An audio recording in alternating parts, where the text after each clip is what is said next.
Hello dear students, centralised admission পোর্টালে কিন্তু ইতিমধ্যেই যে অ্যাডমিশন পোর্টালের অ্যাডমিশন সেটা ইতিমধ্যেই চালু হয়ে গেছে। কিন্তু চালু হওয়ার পরেও এখনও পর্যন্ত মেরিট লিস্টে প্রথম যে মেরিট লিস্ট ইতিমধ্যেই বের হয়ে গেছে, সেই মেরিট লিস্টে অনেকেরই নাম আসেনি। প্রায় 1 লক্ষের কাছাকাছি স্টুডেন্টের কিন্তু নাম আসেনি। সেটার থেকেও বড় কথা হচ্ছে যে অনেকেরই নাম এসেছে, কিন্তু যে সাবজেক্টে এসেছে সেই সাবজেক্টটি সেই স্টুডেন্টের কিন্তু পছন্দ নয়। অর্থাৎ এমনটাও হতে পারে যে সেই সাবজেক্টটা সেই স্টুডেন্টই লাইকই করে না, বা সেই সাবজেক্টটা সে টানতেও পারবে না। তো এমন সাবজেক্টের নাম এসেছে। সুতরাং এই মুহূর্তে সে কী করবে? তার নামটা কি সেখান থেকে সে আদৌ ফর্ম ফিল আপ করবে, নাকি অ্যাডমিশন হয়ে যাবে, নাকি সেকেন্ড যে মেরিট লিস্ট বের হবে 23 তারিখে তার জন্য অপেক্ষা করতে হবে, নাকি থার্ডে যে লিস্টটা তৈরি হবে তার জন্য অপেক্ষা করতে হবে? তো দেখো, এই সম্পূর্ণ বিষয় তোমাদেরকে একদম ক্লিয়ারলি জানাবো, যেটা তোমরা কিন্তু খুব সহজেই বুঝতে পারবে। তোমাদের সাধারণত যাদের নাম অলরেডি চলে এসেছে, তোমরা এই মুহূর্তে কী করবে যে সাবজেক্টটা তোমাদের পছন্দ হয়নি। এবং এক্ষেত্রে একটা ভুল অনেকেই তোমরা করেছো, যাদের সঠিক সাবজেক্টের নাম আসেনি, সেই নাম না আসার কিন্তু একটা অন্যতম কারণ রয়েছে। কারণটা হচ্ছে এটাই যে তোমরা যখন অ্যাডমিশন বা তোমরা যখন ফর্ম ফিল আপ করেছিলে, ঠিক সেই সময় তোমাদের ফর্ম ফিল আপের সময় কিন্তু তোমরা একটা খুব বড় ভুল করে ফেলেছো। তোমরা তোমাদের পছন্দের সাবজেক্টগুলিকে 1 নম্বরে অর্থাৎ ফার্স্ট চয়েসে কিন্তু রাখোনি। এটা কিন্তু অনেক ছাত্রছাত্রী ভুল করেছো। সুতরাং যারা ফার্স্ট চয়েসে রাখোনি, বা তোমাদের ভুলবশত কোনো একটা অন্য একটা সাবজেক্ট ফার্স্ট চয়েসে চলে গেছে, যে সাবজেক্টটা তোমাদের পছন্দ নয়, দেখা গেলো যে সেই সাবজেক্টটিতেই তোমাদের নাম এসেছে। সুতরাং এই মুহূর্তে তোমাদের কী করা উচিত? তো ফার্স্ট অফ অল যেটা আসবো সেটা হচ্ছে তোমাদের এই মুহূর্তে কী করা উচিত, যাদের নাম অলরেডি চলে এসেছে কিন্তু সেই সাবজেক্টটা তোমাদের পছন্দ নয়, তোমরা এখন কী করবে? তো দেখো, বিকাশ ভবন থেকে যে নোটিশ দেওয়া হয়েছে তাতে কিন্তু তাদেরকে ভর্তি হতে বলা হয়েছে। তোমাদের যে সাবজেক্টের নাম এসেছে ফার্স্ট লিস্টে, সেই সাবজেক্টটিতে কিন্তু তোমাদের ভর্তি হতেই হবে। কেন বলছি এই কথা? কারণ তুমি যদি এই সাবজেক্টটিতে যদি এখন ভর্তি না হও, তাহলে সেকেন্ড যে মেরিট লিস্ট বের হবে সেখানে কিন্তু তোমাদের নাম আসতে পারে অন্য সাবজেক্টে। এবং সেখানে যদি নাম অন্য সাবজেক্টে আসে, তাহলে তখন তুমি এই সাবজেক্টটাকে চেঞ্জ করতে পারবে। অর্থাৎ সেখানে কিন্তু তুমি সেটাকে অল্টারনেট করে অন্য একটা সাবজেক্টে চলে যেতে পারবে। কিন্তু তুমি যদি এখন অ্যাডমিশন না হও, তাহলে কিন্তু সম্পূর্ণভাবে তোমার অ্যাডমিশন, তুমি যে ফর্ম ফিল আপ করেছো সেটা ক্যান্সেল হয়ে যাবে। তোমার সেকেন্ড মেরিট লিস্টে কিন্তু আর নাম নাও আসতে পারে, অর্থাৎ আসবে না বললেই কিন্তু চলে। এবং থার্ডে যে কাউন্সিলিংটা হবে সেখানে কিন্তু তোমাদেরকে নতুন করে আরও হয়তো অ্যাপ্লাই করতে হতে পারে। সুতরাং তোমাদের যে সাবজেক্টটিতে নাম এসেছে সেই সাবজেক্টটা তোমরা সেই সাবজেক্টে ফর্ম ফিল আপটা অবশ্যই করো, কারণ এটা করা তোমার একান্তই জরুরি। তোমাকে ফর্ম ফিল আপটা, এই যে অ্যাডমিশন যে হচ্ছে, তো সেটাকে অ্যাডমিশনটা হতেই হবে। যে সাবজেক্টটিতে তোমাদের নাম এসেছে এবং 18 তারিখ লাস্ট ডেট দেখাচ্ছে, তোমাদেরকে কিন্তু এই সাবজেক্টটিতে ভর্তি হতেই হবে। তুমি যদি ওখানে একমাত্র ভর্তি হয়ে যাও, তাহলেই তুমি সেকেন্ড মেরিট লিস্টে যদি তোমার নাম আসে, বা অন্য কলেজে যদি তোমার নাম আসে, সেই যে তোমার যাওয়ার পছন্দের কলেজে যদি নাম চলে আসে, তাহলে কিন্তু তুমি অবশ্যই অল্টারনেট করে নিতে পারবে। এবং যদি তুমি অ্যাডমিশন নাই হও, তাহলে কিন্তু কোনো রকমভাবেই তুমি সেখানে অ্যাডমিশন হতে পারবে না। সুতরাং তোমাদের জন্য যে ফুল কথাটা বলা, সেটা হচ্ছে তোমরা তোমাদের যে সাবজেক্টটিতে নাম এসেছে সেটা পছন্দের না হলেও সেই সাবজেক্টটাতে তোমাদের অবশ্যই ফর্ম ফিল আপ করতে হবে। অর্থাৎ সেই যে ফর্ম ফিল আপ বলতে একবার তোমাদেরকে অ্যাডমিশনের যে টাকা সেটা দিয়ে দিয়ে তোমাকে অ্যাডমিশন হতে হবে।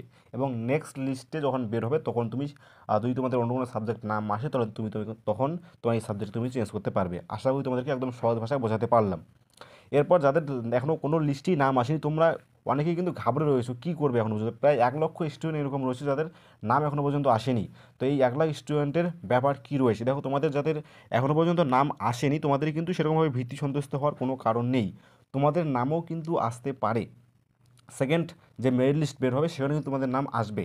এবং যদি তোমাদের সেকেন্ড মেরিট লিস্টেও নাম না আসে, তাহলে থার্ড যে কাউন্সিলিংটা হবে, এই থার্ড কাউন্সিলিংয়ে তোমরা নতুন করে কিন্তু সেখানে আবেদন করার একটা সুযোগ পাবে। এবং একটা কথা তোমাদেরকে আবারও বলছি, যে পশ্চিমবঙ্গে যা কলেজ রয়েছে, সেই কলেজে যতগুলো স্টুডেন্ট অ্যাপ্লাই করছে তার থেকে কিন্তু সিট অবশ্যই অনেক বেশি রয়েছে। সুতরাং এটা কেন হচ্ছে, তোমাদের ফার্স্ট কাউন্সিলিংয়ে নাম না আসার কারণ কিন্তু শুধুমাত্র তোমাদের নাম্বার কম, এটা কিন্তু নয়।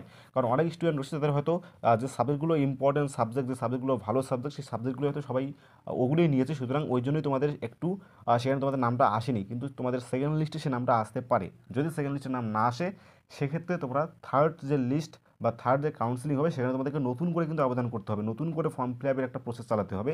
সেটা বিকাশ ভবন থেকে কিন্তু নোটিশ করে ইতিমধ্যেই জানিয়ে দেওয়া হয়েছে। তবে তোমাদের যাদের 1 লক্ষ স্টুডেন্টের নাম আসেনি, তোমরা কিন্তু এখন ওয়েট করা ছাড়া তোমাদের কোনো উপায় হাতে নেই। অর্থাৎ তোমাদেরকে শুধু এখন ওয়েট করতে হবে। তোমাদেরকে আমি এতটুকু ক্লিয়ার করতে পারি যে তোমাদের পছন্দের কলেজ না হলেও যে কোনো কলেজে তোমাদের নাম আসেনি, তোমরা কিন্তু যে কোনো একটা কলেজে অবশ্যই অবশ্যই চান্স পাবে। এটা নিয়ে চিন্তিত হওয়ার কোনো কারণ নেই। সুতরাং যারা নতুন করে অ্যাডমিশন হবে, যারা অলরেডি নাম চলে আসছে, অ্যাডমিশন হচ্ছে, তারা যদি কোনো সিট ফাঁকা রাখে, অর্থাৎ অনেকেই কিন্তু এমনটা রয়েছে সিট ফাঁকা রাখার কোনো অপশানই নেই। সুতরাং যে সাবজেক্টগুলোর প্রতি অনেক মানে আকৃষ্ট হয়নি, সেই সাবজেক্টগুলো থেকে কিন্তু আবার নতুন শূন্যস্থান তৈরি হবে এবং সেই শূন্যস্থানের সেকেন্ড মেরিট লিস্টে তাদের নাম বের হবে। এবং সবার সেকেন্ড লিস্টে নাম আসার পরেও যে সিটগুলো ফাঁকা থাকবে সেই সিটগুলোকে নিয়েই কিন্তু লাস্ট যে থার্ড কাউন্সিলিংটা সেখানে হবে এবং সেখানে সবাইকে আরও নতুন করে অ্যাপ্লাই করতে হবে। শর্ত একটাই, যাদের নাম এখানে এসেছে অলরেডি তাদের কিন্তু অ্যাডমিশন হতেই হবে, যে সাবজেক্টটাতে এসেছে সেই সাবজেক্টটাতেই কিন্তু হতে হবে, নাহলে কিন্তু সে ভবিষ্যতে সেটাকে অল্টারনেট করার কোনো অপশান হাতে পাবে না। কিন্তু যাদের 1,00,000 স্টুডেন্টের নাম আসেনি তোমাদের কিন্তু এখন ওয়েট করা ছাড়া কোনো করার নেই, তো তোমাদের শুধু এখন ওয়েট করতে হবে। এবার সেকেন্ড মেরিট লিস্ট কবে দেবে এবং কাদের নাম থাকবে এটা যদি তোমরা অনেকেই বলো, তোমাদেরকে কিন্তু অলরেডি আমি এটা বলে দিলাম যে সেকেন্ড মেরিট লিস্ট কিন্তু 23 তারিখ 22 তারিখ এক্সাক্ট আমি বলতে পারছি না, আমি এখন সমস্যা রয়েছে, সেক্ষেত্রে আমি এখন ডেটটা দেখে নিতে পারিনি, তবে 23 তারিখ মনে হচ্ছে যে সেকেন্ড লিস্ট হয়তো দেবে।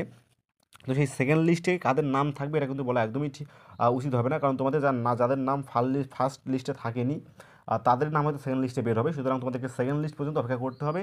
আমি আবারও বলছি, চিন্তিত হওয়ার কোনো কারণেই, সেকেন্ড লিস্টে তোমাদের নাম থাকবেই। এবার মপ আপ যে রাউন্ড হবে ফেস 2 এটা কাদের জন্য? তো দেখো, মপ আপ রাউন্ড শুধুমাত্র তাদের জন্যই যাদের সাবজেক্ট কিন্তু পছন্দ হবে না, যেটা আমি কাদের বলে দিলাম, যে যাদের নাম অলরেডি ফার্স্ট রাউন্ডে এসে গেছে তাদের জন্য কিন্তু একটা মপ আপ রাউন্ড হবে ফেস 2-এ। এটা কেন হবে? কারণ তাদের যদি সাবজেক্ট চেঞ্জ করার প্রয়োজন হয় কিংবা কলেজ চেঞ্জ করার প্রয়োজন হয়, দেখা গেলো যে সে তার পছন্দের কলেজে নাম অলরেডি চলে এসেছে, সুতরাং সে সেখানে গিয়ে কিন্তু বসতে পারে, এমনটাই এই পপ আপ যে রাউন্ড হবে সেখানে কিন্তু এটা করা হবে। সুতরাং আপগ্রেডেড হলে ভর্তি হওয়া কি বাধ্যতামূলক? তোমাদের যাদের নাম এসেছে আপগ্রেডেড, একটা প্রশ্ন ছিল অনেকেরই, আমাকে তোমরা অনেকেই কমেন্ট করছো, যেহেতু তোমাদের কাছে এরকমভাবে নোটিফিকেশনটা আসছে যে আপগ্রেডেড হলে ভর্তি হওয়াটা কি বাধ্যতামূলক, তবে তোমাদেরকে বলবো যে হ্যাঁ, যাদের আপগ্রেডেড হয়েছে তোমাদের কিন্তু ভর্তি হওয়াটা বাধ্যতামূলক, তোমাদেরকে ভর্তি হতেই হবে, যে কথাটা বারবার বললাম, যে ভর্তি না হলে তোমরা কিন্তু সেকেন্ড যে মপ আপ রাউন্ড হবে সেখানে তোমরা অংশগ্রহণ করতে পারবে না এবং তোমাদের সেকেন্ড মেরিট লিস্টে নাম থাকবেও না। সুতরাং যাদের নাম এসে গেছে তোমাদের কিন্তু অবশ্যই অ্যাডমিশন হতেই হবে, এখানে কোনো কিছুই করার নেই, তোমাকে আমাকে কোনো কিছুই করার নেই, যেহেতু এবার শিক্ষা পদ্ধতিটা পুরোপুরি চেঞ্জ হয়ে গেছে। সুতরাং এই যে একটা শিক্ষা পদ্ধতি, এটাতে কিন্তু নতুন নতুন যারা স্টুডেন্ট রয়েছে তারা অনেকেই সংযুক্ত হয়েছে, তারা এবার বুঝতে পারছে যে অ্যাকচুয়ালি সম্পূর্ণ লিস্টে কীরকম। এবার তোমরা যারা বুঝতে পারলে না তোমাদের নাম সম্পর্কে, সম্পূর্ণ বিষয়টা কিন্তু তোমাদেরকে সামনে আমি ক্লিয়ার করে দিলাম। আবারও বলছি যে যাদের এখনও পর্যন্ত নাম আসেনি তোমাদেরকে এখন শুধু অপেক্ষা করতে হবে, তোমাদের নাম অবশ্যই আসবেই। এবং যারা ফার্স্ট লিস্টে বা যাদের ফার্স্ট লিস্টে অলরেডি নাম চলে এসেছে, তারা ভাবছে যে তারা অ্যাডমিশন নেবে কি নেবে না, তোমাদের উদ্দেশ্যে বলছি যে তোমাদের কিন্তু অ্যাডমিশন নিতেই হবে এবং অ্যাডমিশন নিলেই তুমি একমাত্র পরের রাউন্ডে যেতে পারবে। সুতরাং এখান থেকে তোমাদের সামনে সম্পূর্ণ বিষয়টা কিন্তু ক্লিয়ার হয়ে গেল। এছাড়া তোমাদের কী কী প্রশ্ন রয়েছে, তোমাদের যাবতীয় প্রশ্ন তোমরা কমেন্ট বক্সে কমেন্ট করো, প্রত্যেকটা কমেন্ট নিয়ে নেক্সট ভিডিওতে তোমাদের সমস্ত সমস্যা নিয়ে কিন্তু আজকে আলোচনা হবে। ধন্যবাদ। ভিডিওটি সবার সাথে শেয়ার করে দাও যাতে সবাই আপডেটটি জানতে পারে এবং উপকৃত হতে পারে। ধন্যবাদ।